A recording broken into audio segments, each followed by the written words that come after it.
Be me. 26 years old, working as a cashier at Home Depot because the job market is absolutely destroyed. Hey guys, I'm not a software engineer. I'm broke. Send job leads, please. Living in a studio apartment that costs more than it should and eating ramen like it's a food group.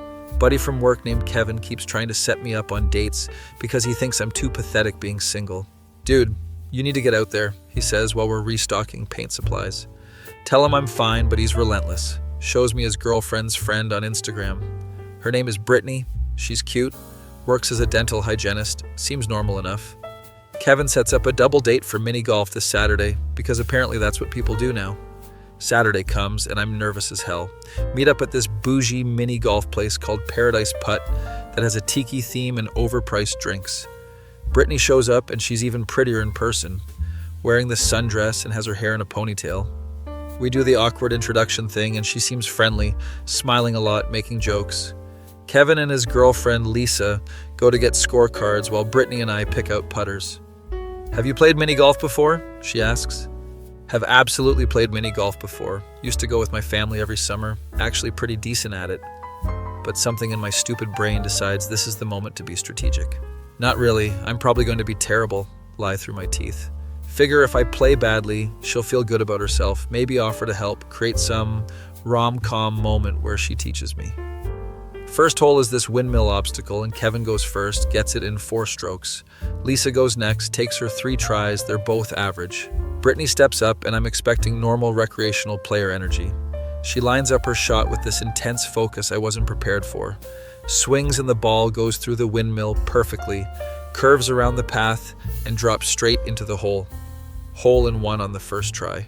We all just stare. Nice shot, Lisa says enthusiastically. Brittany just shrugs. Got lucky. My turn, and I'm committed to the bit now, so I deliberately hit it too hard. Ball bounces off 3 walls and ends up further from the hole than where I started. Takes 6 strokes to finally get it in, acting sheepish the whole time. Brittany pats my shoulder. Don't worry, you'll get the hang of it. Second hole and she gets another hole in 1.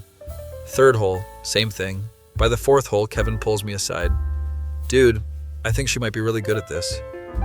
No shit, Kevin. Thanks for that observation. Starting to realize my plan was monumentally stupid. 5th hole has this loop-de-loop feature, and I'm still pretending to be incompetent. Miss the loop entirely. Ball goes into the water hazard. Brittany is being super encouraging. It's okay. This one is tricky. Meanwhile, she's absolutely destroying the course. Hasn't scored above par once. Other people playing near us are starting to watch her, whispering to each other. Some dad with his kids literally stops to film her shot on the 8th hole. By hole 12, I'm getting annoyed. Not at her, but at myself for this stupid charade, and also kind of at her for being so impossibly good. She's not even bragging, just casually sinking impossible shots like it's nothing. Do you play often? Lisa asks her. Brittany laughs. I used to compete, actually. Did the professional mini golf circuit for like 5 years. Kevin and Lisa are fascinated asking questions. I'm standing there feeling like an absolute clown. Professional mini golf circuit, of course. Naturally, why wouldn't she be? Wow, that's so cool. Why'd you stop? Lisa asks. Needed something more stable financially, plus I was getting burned out competing, she explains. 13th hole and she offers to give me tips. Here, let me show you, she says and stands behind me to adjust my grip. She's close and smells like vanilla, and I'm supposed to be having a cute moment, but I'm just seething. See, you want to keep your wrists firm and follow through, she demonstrates. Nod along, pretending this is new information. Take my shot and deliberately shank it again. Can see her trying not to look disappointed in my complete lack of improvement. Kevin gives me this look like, what are you doing? And I ignore him.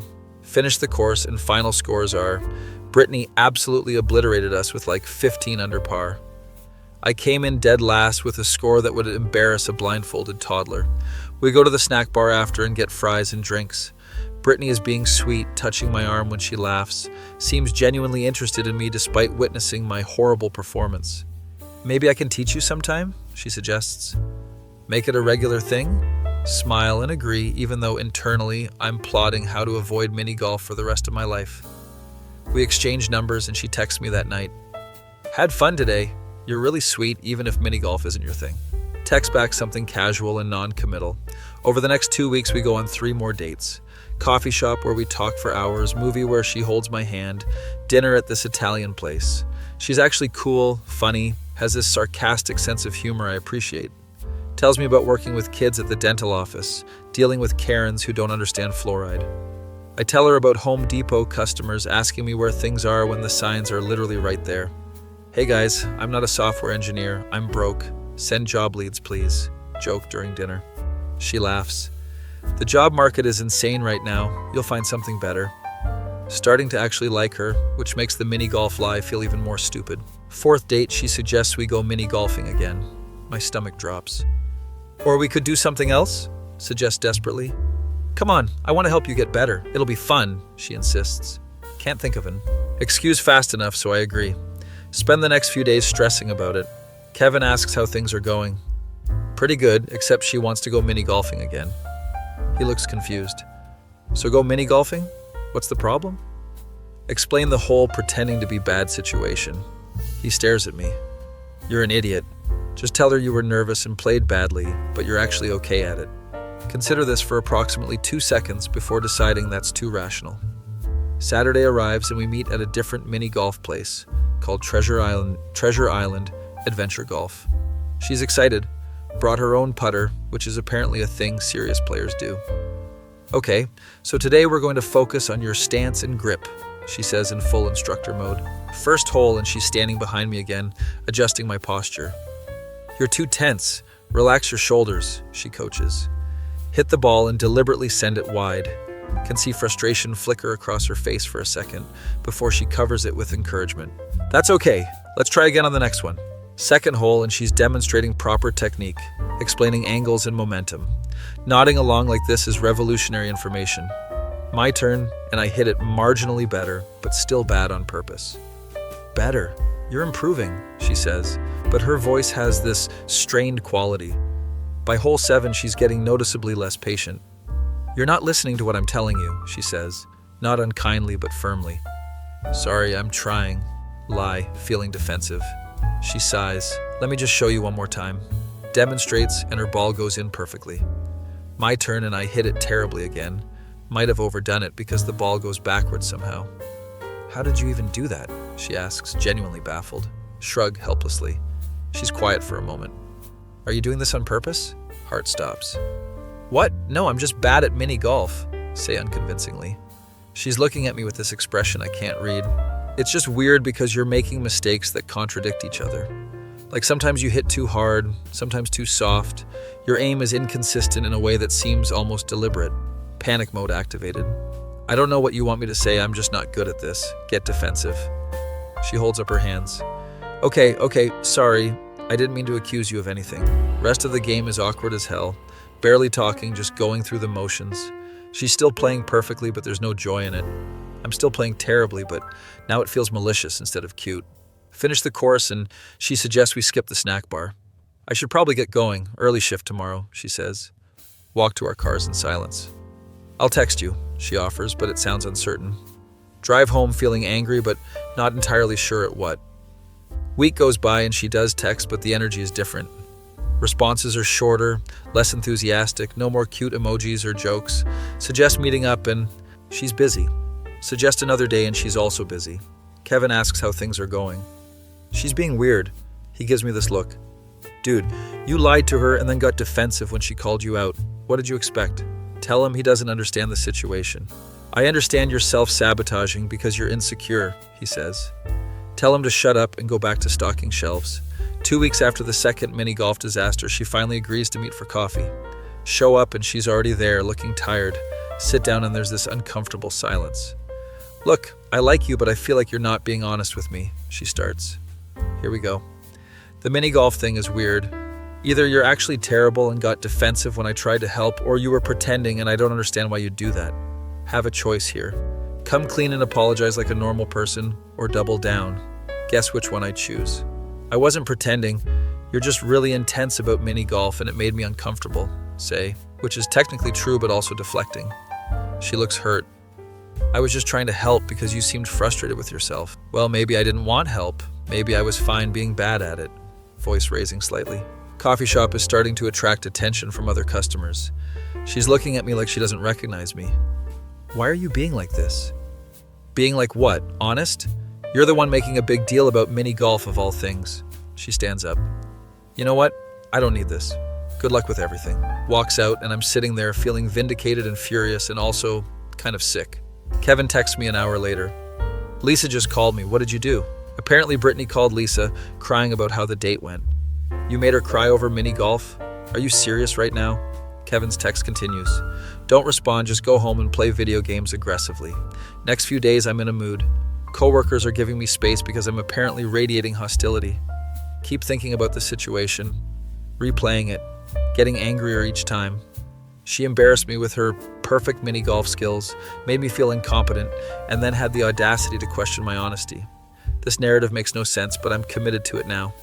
Stewing in my apartment, eating pizza, and watching Digimon reruns because apparently I'm 12 years old emotionally. Remember this episode where Ty gets all dark and angry and almost gets everyone killed because he can't handle his feelings? Ignore the obvious parallel. Week later, I'm scrolling social media and see Brittany posted photos from some mini golf tournament. She's holding a trophy, smiling with her team, looks genuinely happy. Caption says something about winning the regional championship. Comments are full of people congratulating her. See one comment from her dental office account. So proud of our champion, taking Monday off to celebrate. An idea starts forming. A really terrible idea. Remember, she mentioned her boss is kind of strict about social media and professionalism. Rational part of my brain is screaming to stop. Angry petty part is already typing. Create a burner account. Make it look semi-legitimate. Write a long post tagging her dental office about how unprofessional it is that their hygienist is bragging about playing games instead of focusing on her job. Add some made-up complaints about her being distracted during my appointment. Claim she was rough with my teeth and seemed more interested in talking about mini golf. Post goes up and I feel this rush of satisfaction followed immediately by guilt. Guilt lasts approximately 30 seconds before I convince myself she deserves this for making me feel stupid. Over the next few days, I make several more burner accounts. Leave negative reviews on the dental office page mentioning her specifically. Nothing too extreme, just enough to seem like a pattern. Hygienist seemed unprofessional and rushed.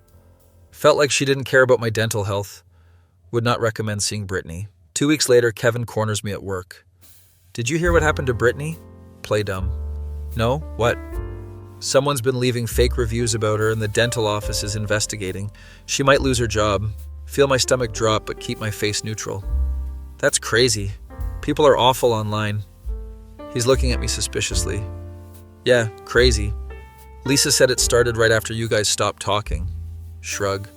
Coincidence, probably. Lots of psychos on the internet. He doesn't look convinced but drops it. That night Lisa texts me directly, which is unusual. I know it was you. Heart racing, type back, what was me? The reviews. Brittany is devastated. Her boss is threatening to fire her because it's affecting the practice's reputation. Why would you do this? Stare at the message for a long time. Could come clean, apologize, try to fix this. Instead, I respond, you have no proof, and honestly, it's pretty offensive that you'd accuse me of something like that. She texts back, you're pathetic, and then blocks me. Kevin stops talking to me at work beyond what's necessary. Good, didn't need their judgment anyway. A month later, and I hear through the grapevine that Brittany got put on probation at work. Her boss apparently gave her a formal warning about maintaining professionalism and monitoring her online presence. She had to take down all her mini golf posts and tournament photos. Stopped competing entirely because the drama was affecting her employment. Feel this weird mix of satisfaction and something else I don't want to examine. She hurt my ego, I hurt her career. Seems fair in my twisted logic. 3 months pass and I've basically become a hermit. Work, home, sleep, repeat. Eating worse. Apartment is a mess, haven't shaved in weeks. Boss at Home Depot pulls me aside. You doing okay? Your performance has been slipping. Tell him. I'm fine, just tired. He suggests I talk to someone, maybe a therapist. Laugh because therapy is expensive and for Redditors who can afford to process their emotions. He looks concerned but doesn't push it. Kevin got transferred to a different department, probably requested it to avoid me. One evening, I'm closing up the paint section when someone approaches. Look up and it's Brittany standing there. Freeze like I've been caught, even though technically I'm just doing my job. She looks different, thinner, tired. No smile. "Hi," she says quietly. "Hi," respond, gripping the paint can I'm holding. "Can we talk?" Every instinct says to refuse, but I nod. We go outside to the parking lot after my shift, stand there in the fluorescent lights by the shopping carts. She's hugging herself even though it's not that cold. "I know it was you," she says finally. "The reviews, the fake complaints. Open my mouth to deny it, but she holds up her hand. I'm not here to yell at you or threaten to report you or anything. I just want to understand why. Could continue denying, could walk away, could do a lot of things. You made me feel stupid," hear myself say. She looks confused. "At mini golf?" "Yeah, at mini golf. You were so perfect at it, and I was trying to be charming by being bad, but you just kept being better and better, and it made me feel like an idiot." She's quiet for a moment. "So you lied about being bad at it?" Feel exposed and defensive again. "I wasn't that good anyway. I just didn't want you to think I was trying too hard." She laughs, but it's not a happy sound. "So you pretended to be worse than you were, to not seem try-hard, and when I tried to help you got upset, and then you decided to destroy my career over it?" Put that way, it sounds insane. "I didn't destroy your career, I left some reviews. Some reviews that got me put on probation, made me stop competing, and ruined my relationship with my boss, who I've worked for 5 years. She's not crying, but her voice is shaking. "I really liked you. I thought we had something. And you did this because you felt embarrassed?" Standing there realizing I could apologize, could take responsibility, but something in me won't let me do it. "Maybe if you weren't so obnoxiously good at mini golf, this wouldn't have happened." She stares at me. "Are you serious right now?" "I'm just saying you were being kind of show-offy about it." "I was playing mini golf normally. You're the one who was playing badly on purpose." "Well, how was I supposed to know you were a professional? You didn't mention it until we were already playing." Can hear how ridiculous I sound, but can't stop. "I mentioned I played recreationally when we were texting before the first date. You just didn't ask follow-up questions." She's right, she did mention it. Choose to ignore this fact. "Look, I'm sorry you got in trouble at work, but that's not really my fault. People leave bad reviews all the time."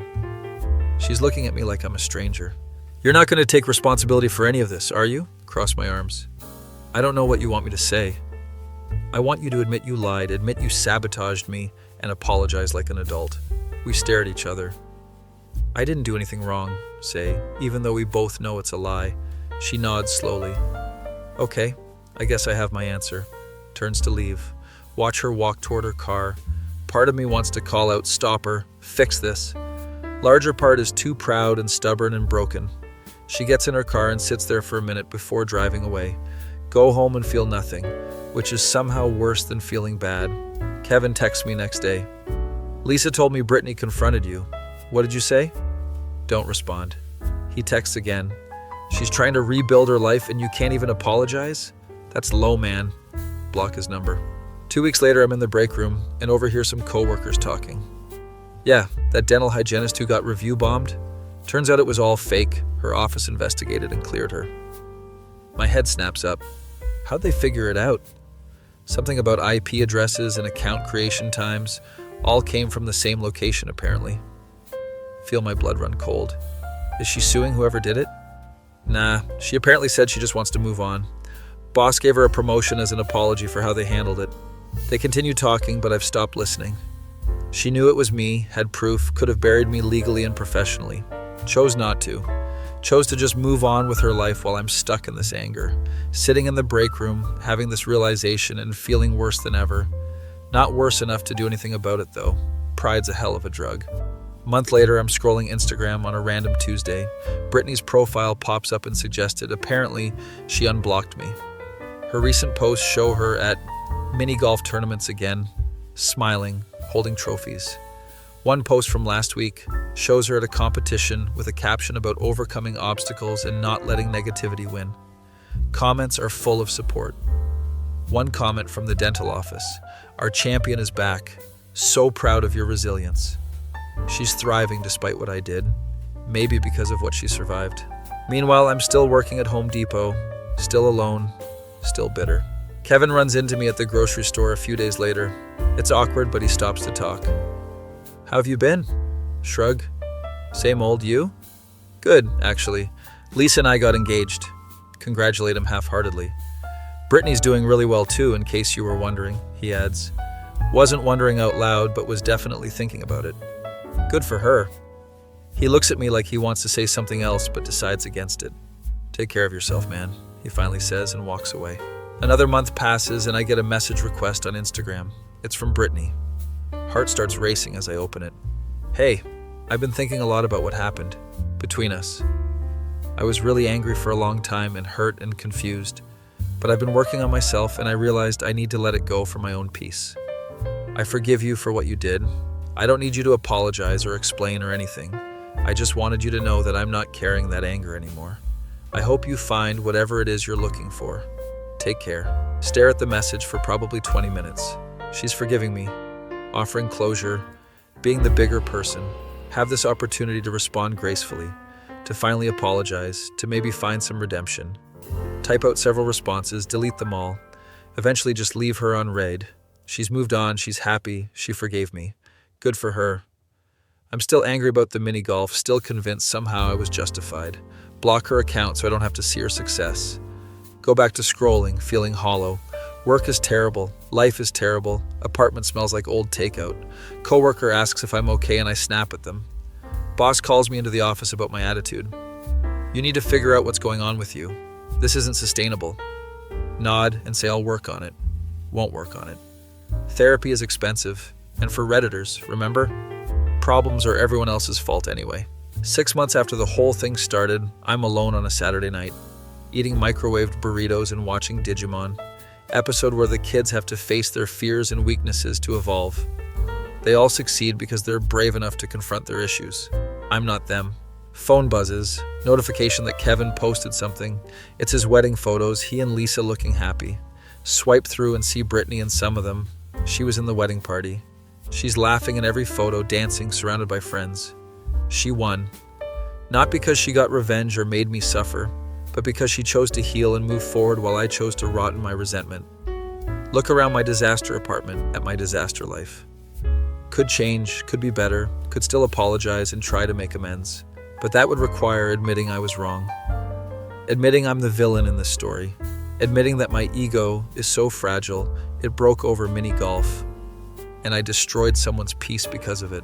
Too much work, honestly. Easier to just stay here, stay angry, stay convinced I'm somehow the victim. Brittany moved on and forgave me. Kevin moved on with his life. Lisa definitely moved on. I'm the only one still stuck.